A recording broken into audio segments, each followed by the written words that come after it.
Hello everyone. इस series में हम संविधान के अंतर्गत शेड्यूल यानी कि अनुसूचियों से रिलेटेड जितने भी पीवाईक्यू रहेंगे एवरीवन उसको इस सीरीज में हम कवर करेंगे। एवरीवन हम पीवाईक्यू के माध्यम से टोटल अनुसूचियों को आपको हम बताएंगे। चलिए स्टार्ट करते हैं। फर्स्ट क्वेश्चन क्या है एवरीवन? फर्स्ट क्वेश्चन बताने से पहले मैं आपको यह बता दूं कि हमारे संविधान में वर्तमान में अनुसूचियों की संख्या 12 है, जो कि मूल संविधान में 8 हुई करती थी। मूल संविधान में अनुसूचियों की संख्या कितनी थी? 8 थी, लेकिन अभी वर्तमान में संशोधन के माध्यम से 12 अनुसूचियां हो गई हैं। ठीक है, 9, 10, 11, 12 जो अनुसूचियां हैं ये अनुसूचियां संशोधन के माध्यम से जोड़ी गई हैं। चलिए क्वेश्चन की शुरुआत करेंगे। फर्स्ट क्वेश्चन है, भारतीय संविधान में कुल अनुसूचियां हैं। भारतीय संविधान में कुल कितनी अनुसूचियां हैं? जैसा कि अभी हमने आपको बताया, भारतीय संविधान में 12 अनुसूचियां हैं। चलिए नेक्स्ट क्वेश्चन की ओर आगे बढ़ेंगे। नेक्स्ट क्वेश्चन है, भारतीय संविधान में 9 अनुसूचियां, 12, 11, 10 कितनी अनुसूचियां हैं एवरीवन? 12 अनुसूचियां हैं, जैसे कि अभी हमने आपको बताया। चलिए नेक्स्ट क्वेश्चन की ओर आगे बढ़ेंगे। नेक्स्ट क्वेश्चन है, निम्नलिखित कथनों पर विचार कीजिए। प्रथम कथन क्या है? भारत के संविधान में 20 भाग है। जी नहीं माय डियर, भारत के संविधान में 22 भाग है, 20 भाग नहीं है। ठीक है, भारत के संविधान में कुल 390 अनुच्छेद है। जी नहीं एवरीवन, 395 मूल अनुच्छेद है। ठीक है, याद रखेंगे। अगर हम गणना के अनुसार देखेंगे तो 470 प्लस आर्टिकल हो जाएगा। ठीक है, यहाँ पर 390 लिखा हुआ है, जो कि गलत है। नेक्स्ट कथन है, भारत के संविधान में 9वीं, 10वीं, 11वीं और 12वीं अनुसूची को संविधान संशोधन के माध्यम से जोड़ा गया था। जी हाँ माय डियर, हमारे मूल संविधान में टोटल अनुसूचियां 8 थी, लेकिन 9, 10, 11, 12 जो अनुसूचियां हैं उसे संविधान संशोधन के माध्यम से जोड़ा गया था। इसलिए इस क्वेश्चन का जो राइट आंसर हो जाएगा वह सी इसका राइट आंसर हो जाएगा, यानी कि थर्ड इसका ये राइट आंसर हो जाएगा। चलिए नेक्स्ट क्वेश्चन की ओर आगे बढ़ेंगे एवरीवन। नेक्स्ट क्वेश्चन हो जाएगा एवरीवन, भारतीय संविधान का निम्न में दी गई अनुसूचियों में से कौन सी एक राज्यों के नामों की अनुसूची तथा उनके क्षेत्रों का ब्यौरा देती है? ठीक है, वह कौन सी अनुसूची है एवरीवन जो राज्यों के नाम और उनके क्षेत्रों की ब्यौरा देती है? तो वह पहली अनुसूची हो जाएगी। ठीक है एवरीवन, पहली अनुसूची क्या देती है? वह राज्यों के नामों की सूची और साथ साथ वह उनके क्षेत्रों का ब्यौरा वह देती है। ठीक है, प्रथम अनुसूची के अंतर्गत एवरीवन दूसरी अनुसूची क्या हो जाएगा? हमारे संविधान में जो दूसरी अनुसूची है वो किसके बात करता है एवरीवन? दूसरी अनुसूची जो है वो प्रमुख पदाधिकारी के वेतन के बारे में बात करता है। किसका बात करता है? प्रमुख पदाधिकारी का वेतन। प्रमुख पदाधिकारी का वेतन का क्या तात्पर्य हुआ एवरीवन? तो प्रमुख पदाधिकारी का वेतन का यह तात्पर्य हुआ, जैसे कि राष्ट्रपति का वेतन, उसके बाद राज्यपाल का वेतन, लोकसभा का अध्यक्ष का वेतन, सभापति का वेतन, उपसभापति का वेतन एवरीवन। ठीक है, और साथ साथ विधानसभा के अध्यक्ष, उपाध्यक्ष का वेतन, विधान परिषद के अध्यक्ष और उपाध्यक्ष का भी वेतन। ठीक है, विधान परिषद में कौन होता है? सभापति होता है ना, सभापति और उपसभापति के वेतन के बारे में यह बात करता है। और साथ साथ सुप्रीम कोर्ट के न्यायाधीश और हाई कोर्ट के न्यायाधीश की भी यह वेतन की बातें इसमें की गई हैं। और कंट्रोलर एंड ऑडिटर जनरल की जो वेतन है वो अनुसूची 2 के अंतर्गत ही आती है। याद रखेंगे कौन कौन से पदाधिकारी की बात की है हमने। एक तो बात किया राष्ट्रपति, राज्यपाल, लोकसभा के अध्यक्ष। ठीक है, उसके बाद सभापति, उपसभापति की बातें की। विधानसभा के अंतर्गत हमने अध्यक्ष, उपाध्यक्ष की बातें की। विधान परिषद के अंतर्गत हमने सभापति, उपसभापति का भी वेतन इसी के अंतर्गत आता है। और साथ साथ हाई कोर्ट, सुप्रीम कोर्ट और सीएजी का जो वेतन है वह अनुसूची 2 के तहत वह मिलता है या आता है। ठीक है, यह याद रखेंगे। दूसरी अनुसूची भी हमने आपको बता दिया। अनुसूची 3 क्या कहता है एवरीवन? अनुसूची 3 यह कहता है कि शपथ के बारे में बात करता है। अनुसूची 3 के अंतर्गत जो शपथ की बातें की गई है एवरीवन, वह शपथ की बातें मुख्य रूप से संघ के मंत्री, राज्य के मंत्री और साथ साथ संघ के चुनावी प्रत्याशी की बातें की गई हैं। और साथ में एवरीवन चुनावी प्रत्याशी के साथ साथ संसद के सदस्य, उसके बाद विधानमंडल के चुनावी प्रत्याशी विधानमंडल के सदस्य का शपथ की बातें करती हैं, और साथ साथ हाई कोर्ट और सुप्रीम कोर्ट के जो न्यायाधीश हैं, ठीक है, उनकी भी शपथ की बातें करती हैं, और साथ साथ कंट्रोलर एंड ऑडिटर जनरल की शपथ इन्हीं के तहत दिलाया जाता है, याद रखेंगे। मुख्यतः माय डियर, आपने यह नोटिस किया होगा कि अनुसूची 3 के अंतर्गत राष्ट्रपति का शपथ की बातें नहीं की गई हैं। यह राष्ट्रपति की शपथ की जो चर्चा है वो आर्टिकल किस में है? आर्टिकल 60 में है। आर्टिकल 60 में राष्ट्रपति की शपथ की चर्चा है, और बाकी जो बचे हैं, कौन कौन से बचे हैं एवरीवन? कौन कौन से? संघ के मंत्री, राज्य के मंत्री, और संसद के चुनावी प्रत्याशी या संसद के सदस्य, साथ साथ विधानमंडल के चुनावी प्रत्याशी और विधानमंडल के सदस्य, सुप्रीम कोर्ट, हाई कोर्ट और सीएजी, ठीक है, इन सब के जो शपथ का वर्णन है वो अनुसूची 3 के तहत दिलाई जाती है, ठीक ना? आप यह याद रखेंगे। चलिए अब हम नेक्स्ट पीवाईक्यू देखते हैं। नेक्स्ट पीवाईक्यू के माध्यम से हम आपको नेक्स्ट अनुसूचियों को बताएंगे। चलिए, यदि भारत के एक नए राज्य का सृजन करना हो तो संविधान के निम्नलिखित अनुसूचियों में से किस एक की आवश्यक संशोधित किया जाना चाहिए? बताइए एवरीवन, वो कौन सा? अनुसूची फर्स्ट के अंतर्गत, ठीक है, नए राज्यों का सृजन करना हो, ठीक है, नए राज्यों का सृजन करना हो तो ये अनुसूची फर्स्ट के अंतर्गत संशोधन करके वह इसमें परिवर्तन कुछ भी कर सकती है, याद रखेंगे। चलिए नेक्स्ट क्वेश्चन की ओर आगे बढ़ेंगे एवरीवन। नेक्स्ट क्वेश्चन हो जाएगा, भारत के संविधान की चौथी अनुसूची का विवेचना करती है। जैसा कि हमने आपको बताया, पहली अनुसूची क्या? संघ और यूनियन टेरिटरी की बातें करती हैं, और साथ में कौन? दूसरी अनुसूची किसकी? तो प्रमुख पदाधिकारी की वेतन। अनुसूची थर्ड राष्ट्रपति को छोड़ करके शपथ की बातें करती है, और अनुसूची 4 किसका बात? एक मिनट एवरीवन। हाँ एवरीवन, जैसे कि अनुसूची थर्ड शपथ की बातें करती है, और अनुसूची 4 किसकी बातें करती है एवरीवन? तो वह जो बातें करती है वह राज्यसभा के सीटों की आवंटन की बातें अनुसूची 4 करती हैं। यह बात आप याद रखेंगे। तो मुख्यतः अभी तक हमने आपको कितनी अनुसूची बता दिया? हमने आपको मुख्यतः 4 अनुसूची बता दिए हैं। चलिए अब हम नेक्स्ट क्वेश्चन की ओर आगे बढ़ेंगे।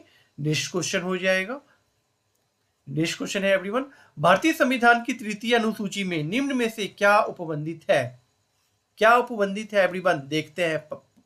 देखते हैं। संघ के मंत्री के लिए पद की शपथ का प्रारूप, जी हाँ एवरीवन। उसके उच्चतम न्यायालय के मुख्य न्यायाधीश द्वारा ली जाने वाली शपथ का प्रारूप, जी हाँ एवरीवन। राष्ट्रपति के लिए पद की शपथ का प्रारूप, जी नहीं एवरीवन। तृतीय अनुसूची के अनुसार राष्ट्रपति की शपथ की वर्णन नहीं करती है। राष्ट्रपति का जो शपथ का वर्णन है वो आर्टिकल कौन सा है? आर्टिकल 60 के अनुसार राष्ट्रपति की शपथ की वर्णन की बातें कही गई हैं, न कि अनुसूची 3 के अंतर्गत, इसलिए ये तो नहीं होगा। संसद के सदस्य द्वारा ली जाने वाली शपथ का प्रारूप, जी हाँ माय डियर, यानी कि फर्स्ट, सेकेंड और फोर्थ ये राइट आंसर हो जाएगा, और ये थर्ड जो है यह राइट आंसर नहीं होगा, इसलिए जो इसका राइट आंसर हो जाएगा वह सी इसका राइट आंसर हो जाएगा। चलिए नेक्स्ट क्वेश्चन की ओर आगे बढ़ेंगे। नेक्स्ट क्वेश्चन हो जाएगा, हाँ, जैसा कि एवरीवन हमने आपको बताया कि संघ के मंत्री, संघ के निर्वाचन के अभ्यर्थी या प्रत्याशी, संसद के सदस्य, उच्चतम न्यायालय के न्यायाधीश और भारत के नियंत्रण महालेखा परीक्षक यानी कि कंट्रोलर एंड ऑडिटर जनरल की बातें की गई हैं, ठीक है। किसी राज्य के मंत्री, राज्य विधानमंडल के निर्वाचन के अभ्यर्थी या प्रत्याशी, और राज्य विधानमंडल के सदस्य, उच्चतम न्यायालय के न्यायाधीश, ठीक है। उच्चतम न्यायालय के साथ साथ एवरीवन हाई कोर्ट का भी इसी में हो जाएगा, ठीक है, याद रखेंगे। और यह जो है अनुसूची 60 के अंतर्गत राष्ट्रपति के शपथ की वर्णन नहीं है, जैसे कि हमने आपको बताया था अभी। चलिए अब हम नेक्स्ट क्वेश्चन की ओर आगे बढ़ेंगे एवरीवन। नेक्स्ट क्वेश्चन हो जाएगा, सूची 1 को सूची 2 से सम्मिलित कीजिए तथा सूचियों के दिए गए इनपुट की सहायता से उत्तर दीजिए। देखते हैं। फोर्थ अनुसूची क्या हम बताए थे? चौथा अनुसूची हमने क्या बताया था? राज्यसभा की सीटों का आवंटन, यानी कि ए का 3 किधर है? इधर है, यानी कि ए का 3 कोई नहीं है, यही है एवरीवन, तो ये इसका राइट आंसर हो सकता है, मतलब हो नहीं सकता, हो ही जाएगा, नेक्स्ट मिला लेते हैं छठा, यानी कि षष्ठम छठा अनुसूची के अंतर्गत किसकी बातें की गई है एवरीवन? तो छठा अनुसूची के अंतर्गत जो बातें की गई हैं वो जनजातीय क्षेत्र की बातें की गई हैं, आप यह याद रखेंगे। चलिए एवरीवन, आठवीं अनुसूची जो है, आठवीं अनुसूची के अंतर्गत भारत के 22 भाषाओं का वर्णन किया गया है। कौन से अनुसूची के अंतर्गत एवरीवन? अनुसूची 8 के अंतर्गत 22 भाषाओं का वर्णन किया गया है। 9वां अनुसूची है भूमि सुधार अधिनियम से अंतर्गत, भूमि सुधार अधिनियम के से ये रिलेटेड ये 9वां अनुसूची है। ये 9वां अनुसूची भूमि सुधार अधिनियम की बातें करती हैं, इसलिए जो इसका राइट आंसर हो जाएगा ये एक डी का फर्स्ट हो गया, ठीक है, सी का 2 हो गया। जी हाँ एवरीवन, इसलिए जो इसका राइट आंसर हो जाएगा वह सी इसका राइट आंसर हो जाएगा। चलिए एवरीवन, नेक्स्ट क्वेश्चन की ओर आगे बढ़ेंगे। नेक्स्ट क्वेश्चन हो जाएगा एवरीवन, नेक्स्ट क्वेश्चन है, हाँ, जैसे कि ये सारा हमने अभी आपको एक्सप्लेन कर दिया है। जैसे कि हमने आपको छठा के अंतर्गत बताया, असम, मेघालय, त्रिपुरा, मिजोरम के राज्यों के जनजातीय क्षेत्रों का यह क्या करता है? जनजातीय क्षेत्रों का प्रावधान करता है, प्रशासनिक प्रावधान यह करता है। छठा अनुसूची के अंतर्गत असम, मेघालय, त्रिपुरा, मिजोरम राज्य के जनजातीय क्षेत्रों का यह प्रावधान करता है। अब पांचवा अनुसूची क्या कहता है एवरीवन? पांचवा अनुसूची, पांचवा जो शेड्यूल है, असम, मेघालय, त्रिपुरा, मिजोरम राज्य को छोड़ करके, ठीक है, असम, मेघालय, त्रिपुरा, मिजोरम राज्यों को छोड़ करके बाकी किसी भी राज्य में राष्ट्रपति चाहे तो उस क्षेत्र को वह जनजातीय क्षेत्र घोषित कर सकती है। यह पांचवा अनुसूची कहता है। हमने आपको पहला भी बताया, दूसरा भी बताया, तीसरा बताया, चौथा बताया, पांचवा अनुसूची बताया और साथ में छठा भी अनुसूची बताया है। और सातवां भी हमने बताया। सातवां हमने नहीं बताया तो एवरीवन यह बता दूं कि सातवां जो बात करता है यह संघ सूची, राज्य सूची और समवर्ती सूची की बातें करता है, ठीक है एवरीवन। और आठवां तो 22 भाषाओं का बात करता है और 9वां तो भूमि सुधार अधिनियम से के अंतर्गत, यह भूमि सुधार अधिनियम से रिलेटेड यह 9वां अनुसूची है, यह याद रखेंगे। 10वां जो अनुसूची है वो एवरीवन क्या है? 10वां अनुसूची है वो दल बदल कानून यानी कि एंटी डिफेक्शन लॉ की बातें करती हैं। और 11वां कानून क्या है? 11वां अनुसूची क्या है एवरीवन?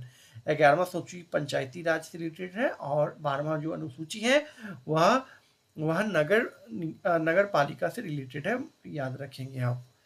चलिए अब हम नेक्स्ट क्वेश्चन की ओर आगे बढ़ेंगे। हमने 12 अनुसूची को आपको एक्सप्लेन किया है, आप क्वेश्चन की ओर आगे देखेंगे। सूची 1 को सूची 2 से सम्मिलित कीजिए, ठीक है, देखते हैं।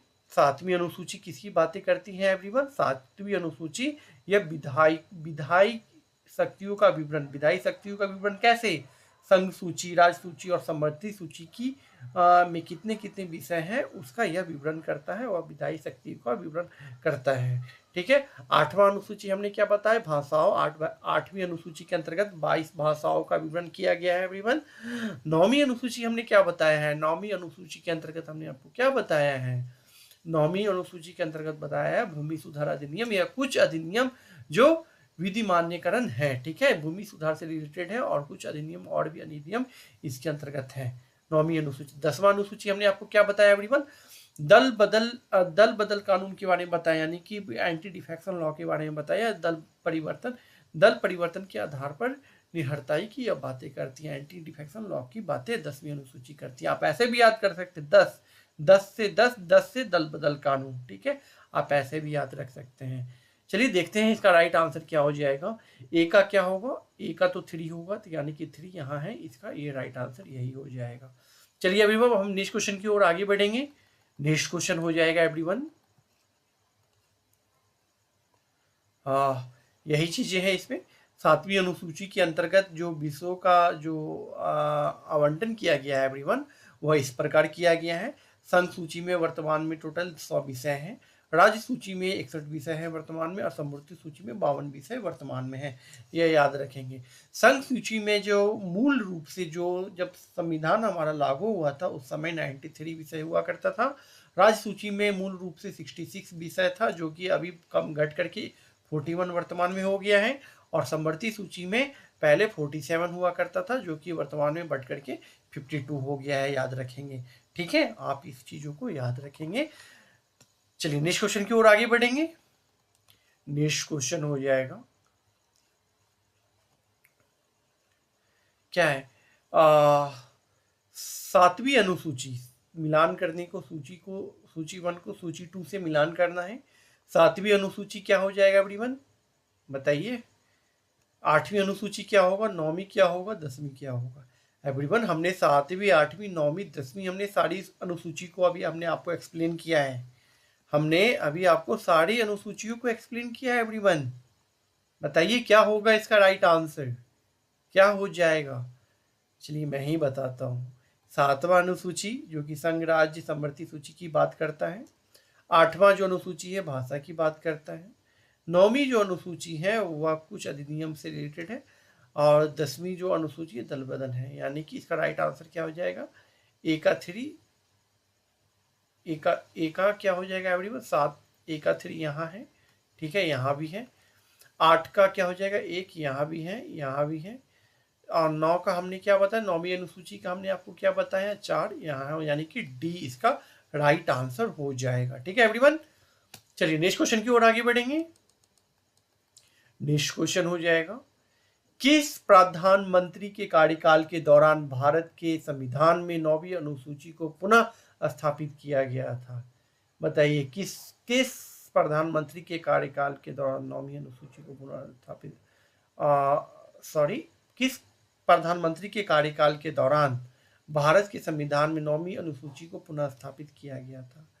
एवरीवन जवाहरलाल नेहरू का कार्यकाल था उस दौरान। ठीक है, जवाहरलाल नेहरू के कार्यकाल के दौरान प्रथम संविधान संशोधन 1951 के माध्यम से 9वीं अनुसूची का पुनः स्थापित किया गया था। आप यह याद रखेंगे। चलिए नेक्स्ट क्वेश्चन की ओर आगे बढ़ेंगे एवरीवन। नेक्स्ट क्वेश्चन हो जाएगा, राज्य भूमि सुधार अधिनियमों को संवैधानिक सुरक्षा प्रदान करने हेतु सम्मिलित किया गया था। बताइए राज्य भूमि सुधार अधिनियम किसके अंतर्गत है एवरीवन, 9वीं अनुसूची किसके अंतर्गत, भूमि सुधार अधिनियम किसके अंतर्गत है, 9वीं अनुसूची के अंतर्गत है ना। हमने आपको 9वीं अनुसूची बताया था, इसलिए जो इसका राइट आंसर हो जाएगा वह बी इसका राइट आंसर हो जाएगा। चलिए एवरीवन नेक्स्ट क्वेश्चन की ओर आगे बढ़ेंगे। नेक्स्ट क्वेश्चन है, आर्थिक नियोजन भारतीय संविधान की किस सूची में सम्मिलित है। आर्थिक नियोजन भारतीय संविधान के किस सूची में सम्मिलित है। सूची फर्स्ट, सूची संघ सूची, राज्य सूची, समवर्ती सूची या विशेष सूची, कौन सा सूची। एवरीवन आर्थिक नियोजन की जो बातें करती हैं वह समवर्ती सूची के अंतर्गत किया जाता है। आर्थिक नियोजन जो है वह समवर्ती सूची के अंतर्गत आता है। ठीक है, इसलिए इसका जो राइट आंसर हो जाएगा वह सी इसका राइट आंसर हो जाएगा। समवर्ती सूची किसे कहते हैं एवरीवन, संघ सूची उसे कहते हैं जो केंद्र सरकार के अधीन हो। राज्य सूची उसे कहते हैं जो राज्य सरकार के अधीन हो। समवर्ती सूची उसे कहते हैं एवरीवन जो केंद्र और राज्य दोनों सरकार के अधीन हो। और कुछ विशिष्ट ऐसे अनुसूचियां होती हैं जिसे हम विशिष्ट अनुसूची के अंतर्गत रखते हैं। कुछ ऐसे विषय हैं जिसे हम विशेष अनुसूची के अंतर्गत रखते हैं, आप यह याद रखेंगे। चलिए एवरीवन नेक्स्ट क्वेश्चन की ओर अब आगे बढ़ेंगे एवरीवन। जानवरों के प्रति क्रूरता को रोकथाम को भारतीय संविधान की किस अनुसूची में रखा गया है। जानवरों के प्रति क्रूरता की रोकथाम के लिए भारतीय संविधान की किस अनुसूची में रखा गया है एवरीवन, किस अनुसूची में, बताइए किस अनुसूची में। केंद्र सूची, राज्य सूची, समवर्ती सूची या उद्दोषिका, बताइए कौन सा। समवर्ती सूची में रखा गया है, इसलिए जो इसका राइट आंसर हो जाएगा वह सी इसका राइट आंसर हो जाएगा एवरीवन। नेक्स्ट क्वेश्चन एवरीवन देखेंगे, निम्नलिखित में से कौन सा विषय समवर्ती सूची में आता है। एवरीवन समवर्ती सूची के विषय के बारे में बात करना है। पुलिस जो कि राज्य सूची का विषय है। रेडियो और टेलीविजन और विदेशी मामले यह जो है संघ सूची की विषय है। लेकिन आपराधिक जो मामले होते हैं, आपराधिक मामले वो समवर्ती सूची के अंतर्गत आते हैं, याद रखेंगे। इसलिए जो इसका राइट आंसर हो जाएगा वह बी इसका राइट आंसर हो जाएगा। ठीक है एवरीवन, इसका राइट आंसर आपराधिक मामले हो जाएंगे। एवरीवन आज के लिए हम इतना ही रखेंगे। अगर यह सीरीज आपको पसंद आ रही है तो एवरीवन आप इस चैनल के साथ अवश्य जुड़ सकते हैं। ठीक है एवरीवन, अभी जो हमने आपको टोटल अनुसूचियाँ बताए हैं, यह अभी वर्तमान के railway, SSC, Bihar SI mains, 72 BPSC, ये सारे एग्जाम में, यहाँ तक कि टीचर जैसे भी एग्जाम में, जिस भी एग्जाम में जीएस पेपर आता है, ठीक है, वो सारे एग्जाम में इस टॉपिक से क्वेश्चन मुख्यतः पूछे जाते हैं। यह बात आप याद रखेंगे एवरीवन। अगर यह सीरीज आपको पसंद आई तो आप इस सीरीज के साथ अवश्य जुड़ना। तब तक के लिए धन्यवाद। हम आपके साथ नेक्स्ट सीरीज में नेक्स्ट टॉपिक के साथ मिलेंगे।